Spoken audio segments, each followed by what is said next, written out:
Hello guys and gals, welcome back to Doing Redneck Things Off Grid. Took me a minute to figure that out, why my microphone meter wasn't working in my camera. Too many moving parts, I guess. So you notice the beard is gone. That means I got my deer.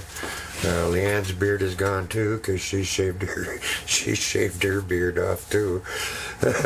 This tradition. You find out you get tags, you let your beard grow until you shoot your deer.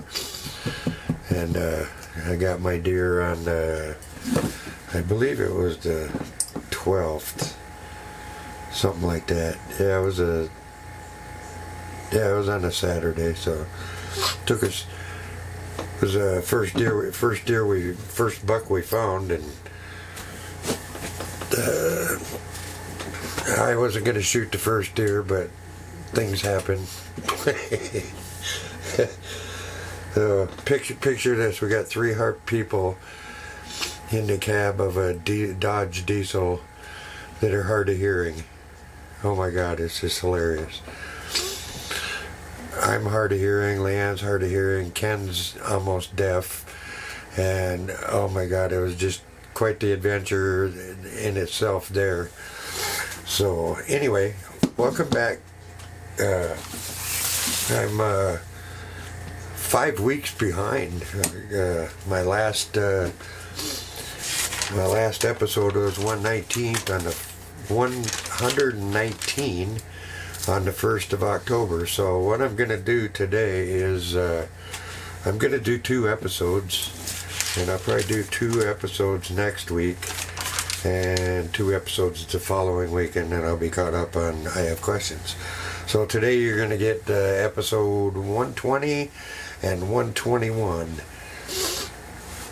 And the first one is from Bill M. He's been sending me stuff, and it's just crazy stuff. And then I got one from my buddy Will Copper up there. He's our hunting buddy. He goes out and hangs out with us.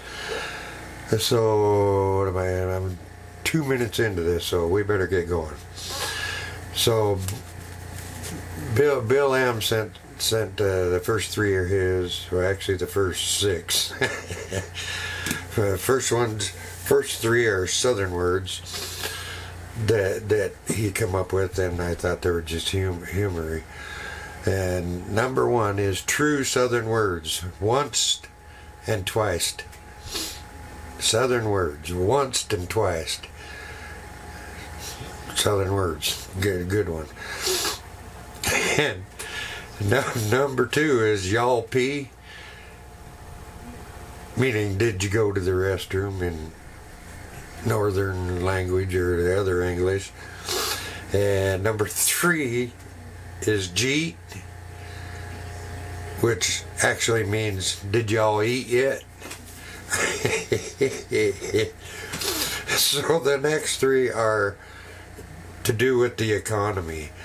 The economy is so bad that credit card companies are issuing pre-declined credit cards in the mail. Pre-declined. All right. That is number 4. Number 5. The economy is so bad, Mickey D's is now selling quarter ounces instead of quarter pounders. Number 6. A picture's only worth 200 words now instead of 1,000 words. We had to cut it back to 200 words. And number 7, I believe this was one of mine. Where did the term graveyard shift come from? I want to know. Graveyard shift. There's a pretty cool meaning, and I know some of you out there will come up with the meaning of where did the word graveyard shift come from. So number 8. So we're out hunting. We're driving around looking for deer, and we came across this guy. Had a lifted Dodge with street tires on it, and he had all the wheel wells lit up like a Christmas tree, and it's cruising on dark, so you can see this guy coming from a mile away, and he gets up by us, and he's got all his wheel wells lit up, and it's lifted, and he's got them little skinny street tires on it, and he's out hunting on mountain trails. I'm like, what? I don't understand that. I don't understand that at all. It's just, he's hunting.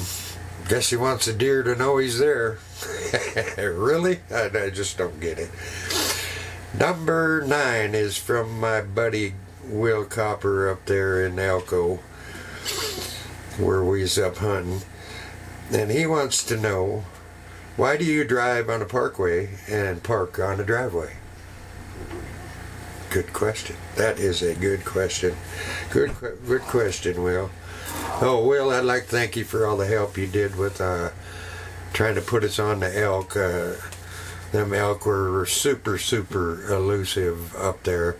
The deer were too. It was really hot when we got up there, so the deer weren't moving down into where they normally would. We were lucky if we saw 4 deer a day in most times, and we're used to seeing anywhere from 100 to 300 deer a day, and they just weren't there this year. And my buddy Will, he got us hooked up to where the elk were, and we went up there, and me and Ken just could not find them. They were elusive. I guess the elk gods didn't want us to find an elk, I guess. Anyway, my buddy Ken, he's 78 years old. He's a Vietnam vet, been a long time friend, and it was kind of a bummer to see him not as agile as he used to be. You know, you're used to your friends being one way, but he was really having a rough time this hunt. You know, I had my running board put back on before we went hunting, and about 3 days into hunting, I yard darted that into a spring and tore it off the body. So, Scott, sorry about your welds. The welds held, but the body of the truck didn't, Scott. So it wasn't your fault. The welds held. There was beautiful welding. So anyway, that is going to bring us to episode 121. And today is election day. I hope you all got your vote, got out and voted. We just went through uptown, and everybody is voting everywhere. And okay, I'm doing good on time. So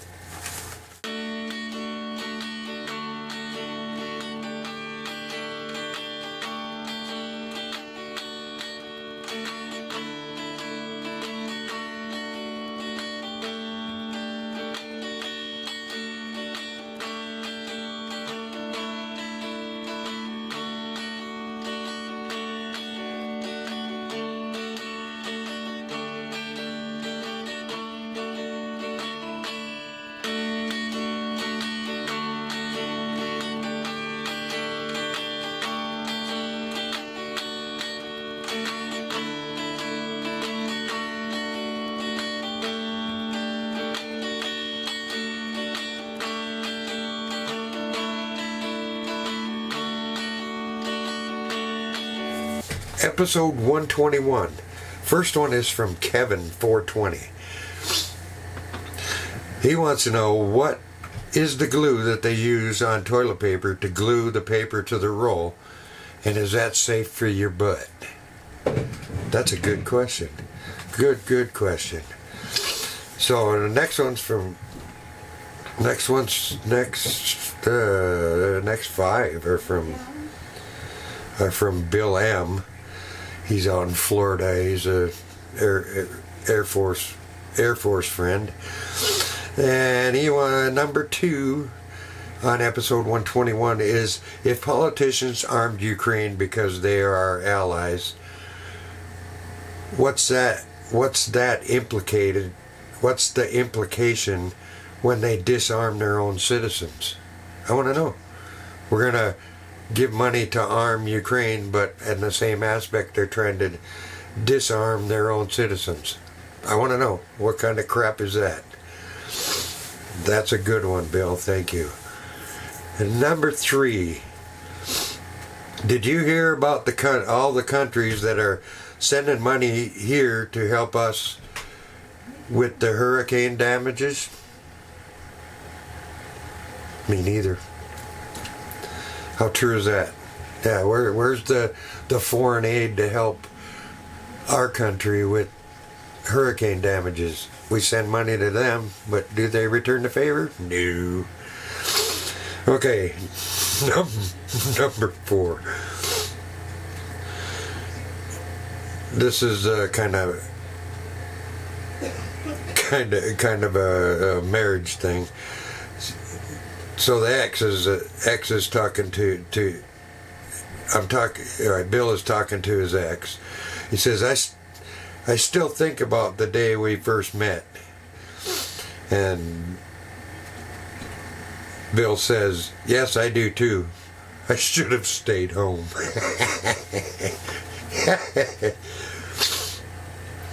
Okay. Number 5 is from Bill also. When you have more years behind you than ahead of you, you think about things differently. It's true. You have more years ahead of you or behind you than you do ahead of you. You start to think things a little differently. Good. That's a real good one, Bill. Thanks.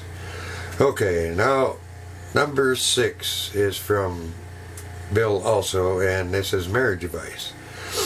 The marriage counselor says to treat your wife like you treated her on your first date. So after dinner tonight, I'm dropping her off at her parents'. That's a good one. Treat her like you did on the first. Yeah, drop her off at her parents'. That's too funny. Number 7 is from G Bear. He wants to know, why in the old westerns does the guy on the roof jump off when they get shot instead of falling over on the roof? I want to know, why does he jump off the roof? I know. That's a good question. Good question. Number 8 on episode 121. Why is it called a running board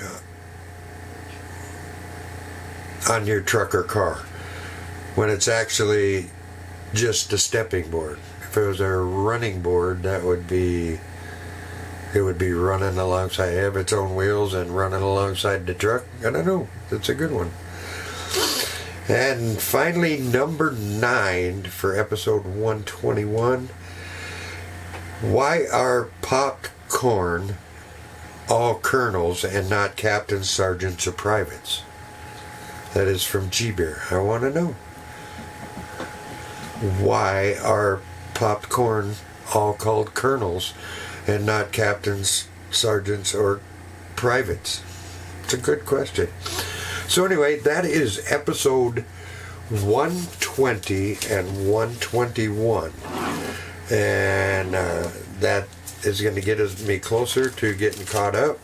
Next week we're going to do 122 and 123, and then we'll probably do 124 and 125, and we'll be all caught up on episodes. So anyway, thank you. We had a pretty good hunting trip. I'm going to throw some pictures in here that I didn't get into photo array because I took them with my phone. And I'm going to slip some pictures in here. I'll probably do it in between the 2 episodes. That way you can see got a picture of my deer in there. Leanne's deer, when we got Leanne's deer, Leanne shot a unicorn deer. I don't know if you know what a unicorn deer is. It only had one horn. And then it had a little fuzzy brown spot where the other antlers should have been, but it was kind of like that deer in that cartoon Open Range. I only had one horn, but it went straight up. It was a spiker, one horn unicorn spiker. So and the events that surrounded that, we didn't get pictures of her deer because it was treacherous up in the mountains where she shot it, and it took us almost till dark to get it off of the mountain. And as you know, my health isn't so good. Leanne fell and hurt her knee like 7 times. So, I mean, and then Ken, he's 78 and can hardly get around. And this hill was like this. And Leanne's deer was way up here. And it took me 20 minutes to get up to this part of it. And Leanne was up here. But it turns out I found a deer right here.